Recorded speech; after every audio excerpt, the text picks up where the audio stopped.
नमस्कार, मैं हूं निकिता और आप देख रहे हैं सत्यहिंदी.com। चलिए एक नजर डालते हैं अब तक की सुर्खियों पर। इजरायली सेना ने अपने ताज़ा बयान में कहा है कि उनके लड़ाकू विमान लेबनान में हिजबुल्लाह के ठिकानों पर हमला कर रहे हैं।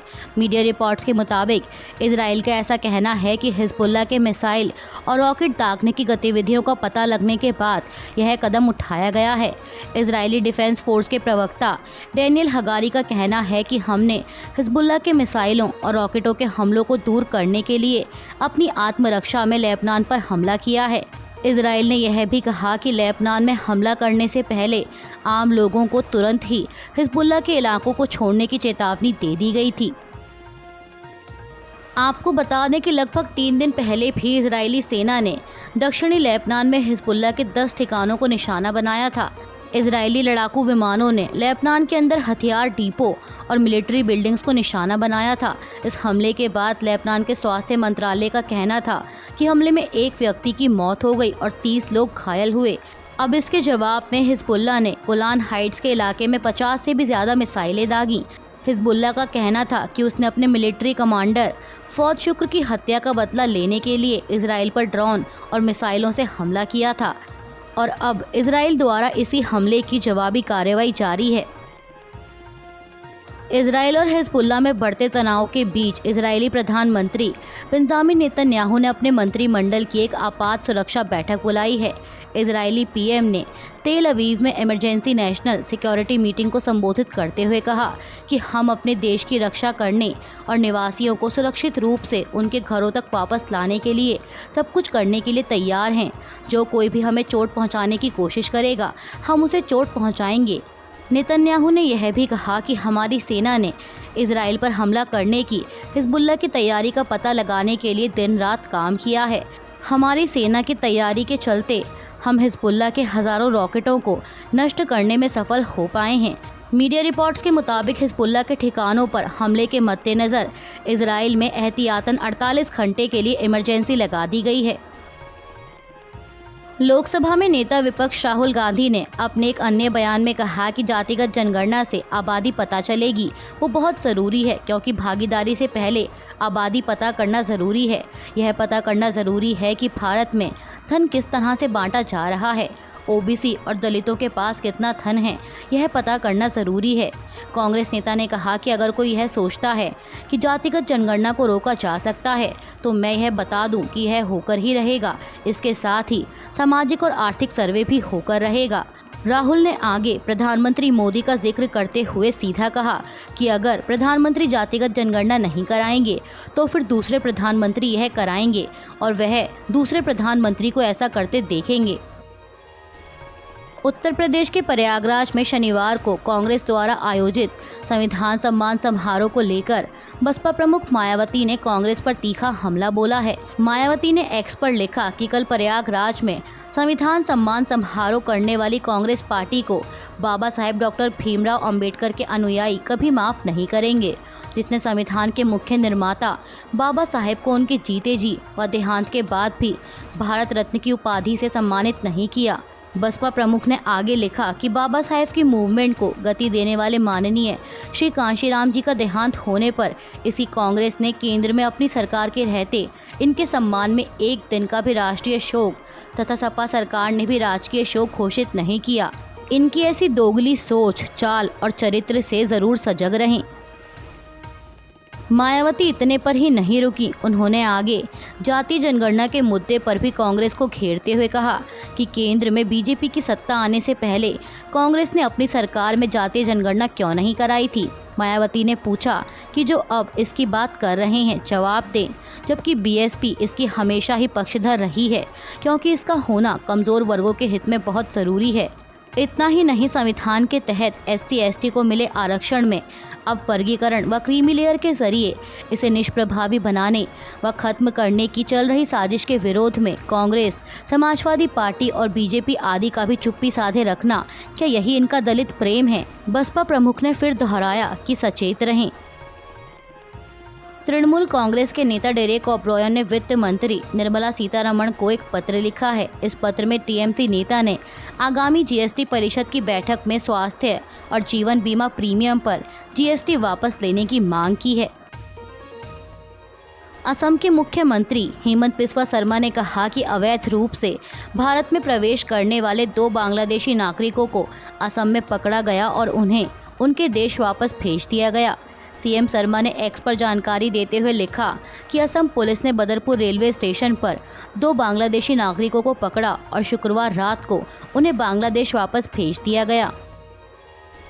देश में जनगणना को लेकर केंद्रीय गृह मंत्री अमित शाह के बयान पर आरजेडी नेता मनोज कुमार झा ने कहा कि 2021 के बाद जनगणना ही नहीं हुई है, ऐसा इस देश में पहली बार हुआ है।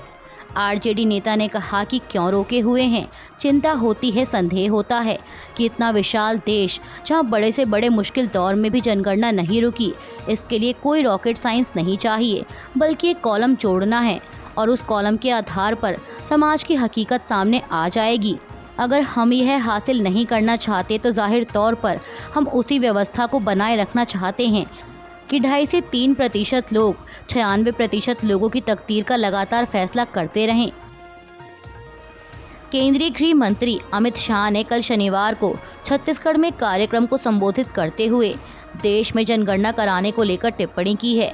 आपको बता दें कि देश में साल 2011 के बाद से जनगणना नहीं कराई गई है। अब इस बीच केंद्रीय मंत्री ने जनगणना को लेकर पूछे गए सवाल पर कहा कि उचित समय पर करेंगे। उन्होंने कहा कि जब तय करेंगे तब मैं घोषणा करूंगा कि कैसे होगा और कब होगा। लोकसभा में नेता विपक्ष राहुल गांधी ने शनिवार को प्रयागराज में संविधान सम्मान सम्मेलन को संबोधित किया। इस दौरान राहुल गांधी ने देश में जाति जनगणना की मांग करते हुए कहा कि मैंने मिस इंडिया की लिस्ट देखी है जिसमें कोई दलित, आदिवासी या ओबीसी महिला नहीं थी। कुछ लोग क्रिकेट या बॉलीवुड के बारे में बात करते हैं, कोई भी मोची या प्लम्बर को नहीं दिखाएगा। यहाँ तक कि मीडिया में शीर्ष एंकर भी 90% से नहीं हैं।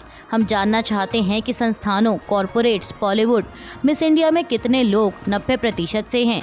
मैं केवल यह कह रहा हूं कि 90% से भागीदारी नहीं थी और इसकी जांच होनी चाहिए। राहुल गांधी ने आगे कहा कि देश के 90% लोगों की भागीदारी के बिना देश नहीं चल सकता।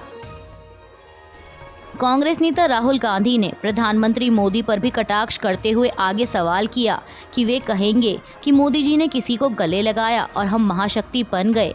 राहुल ने पूछा कि जब 90% लोगों की कोई भागीदारी ही नहीं है तो हम महाशक्ति कैसे बन गए। कांग्रेस नेता ने कहा कि हमारे लिए यह सिर्फ जनगणना नहीं है, हमारे लिए यह पॉलिसी मेकिंग का फाउंडेशन है।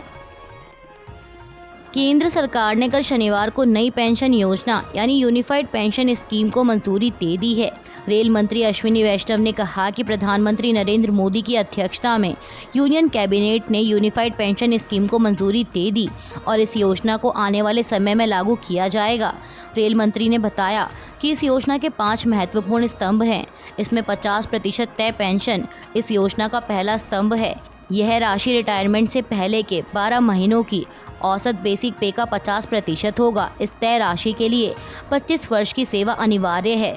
उन्होंने कहा कि इस यूनिफाइड पेंशन स्कीम से केंद्र सरकार के लगभग 23 लाख कर्मचारियों को लाभ मिलेगा और कर्मचारियों के पास नई पेंशन स्कीम और यूनिफाइड पेंशन स्कीम के बीच चयन करने का विकल्प होगा।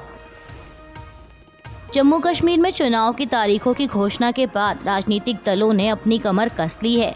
इसी कड़ी में शुक्रवार को खबर सामने आई थी कि नेशनल कॉन्फ्रेंस और कांग्रेस के बीच गठबंधन का ऐलान हुआ है।